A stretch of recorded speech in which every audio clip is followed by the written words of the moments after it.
మీ గ్రామంలోనే మీరు ఎక్కడికి వెళ్లాల్సిన పని లేదు, మీరు ఎవరిని కలవాల్సిన పని లేదు, మీరు ఎవరి కోసమో ఎదురు చూడాల్సిన పని లేదు. ప్రభుత్వమే మీ దగ్గరకు వచ్చింది, మీ గ్రామానికి వచ్చింది, మీ వార్డుకు వచ్చింది, మీ మధ్యలో ప్రభుత్వం ఉంది. ఈ ప్రభుత్వం మీది, మీకోసమే ఏర్పడ్డ ప్రభుత్వం. అందుకే మీ దగ్గరికి రావాలన్న జవాబుదారీతనంతో గ్రామ సభలు ఏర్పాటు చేయడం ద్వారా ఈ ప్రభుత్వాన్ని గ్రామాలకు పంపిస్తున్నాము.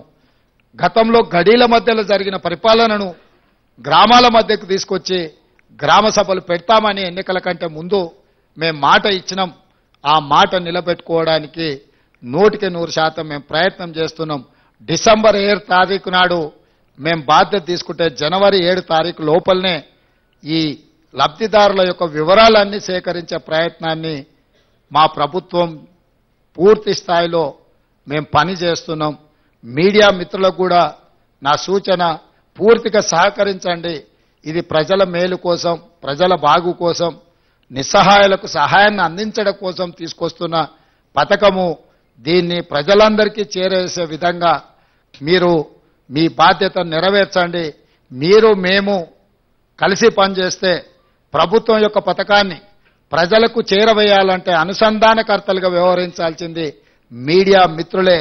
ప్రజలకు ప్రభుత్వానికి మధ్యలో వారధిగా నిలబడండి. ఈ సమస్యల పరిష్కార సారథులుగా మారండి. ఈరోజు ఇక్కడ ఈ సచివాలయంలో లోపలికొచ్చి పత్రికా సమావేశాన్ని పెట్టుకోగలుగుతాం. మీరు మంత్రులతోని, ముఖ్యమంత్రులతోని కూర్చోగలుగుతారని మీరైతే భావించినరో లేదో కానీ ప్రజాప్రతినిధులుగా మేమే ఈ లోపలికి రాలేక పోలీసులు అడ్డుకుంటే అట్నుంచి అటే వెళ్ళిపోయినాం. మరి మీకు ఆ మార్పు కనిపిస్తుందో లేదో నాకు తెలియదు.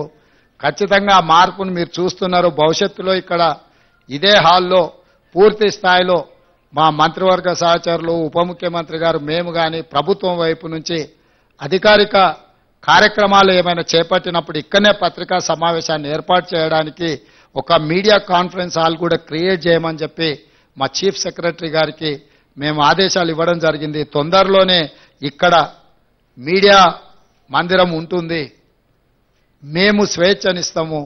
మీరు దాన్ని దుర్వినియోగం చేయకుండా అందరూ సహకరించాల్సిందిగా, ఈ కార్యక్రమాన్ని ప్రజల దగ్గరికి తీసుకెళ్లాల్సిందిగా. మాకు తెలుసు ఢిల్లీలో కూడా నిన్న మీడియా మిత్రులు కలిసి వినతి పత్రం ఇచ్చారు. మీ సమస్యలు కూడా చాలా ఉన్నాయి, చాలా కాలం నుంచి పేరుకపోయినాయి. తొందరలోనే వాటన్నిటి మీద కూడా దృష్టి పెడతాము. ఎవరూ ఆందోళన చెందాల్సిన పని లేదు. ఈ ప్రభుత్వం మీది, మీకోసం పనిచేస్తుంది, ప్రజల కోసం పనిచేస్తుంది. ప్రజలకు పనిచేసే విధంగా మీరు మాకు సహకరించాల్సిందిగా కోరుకుంటున్నాను.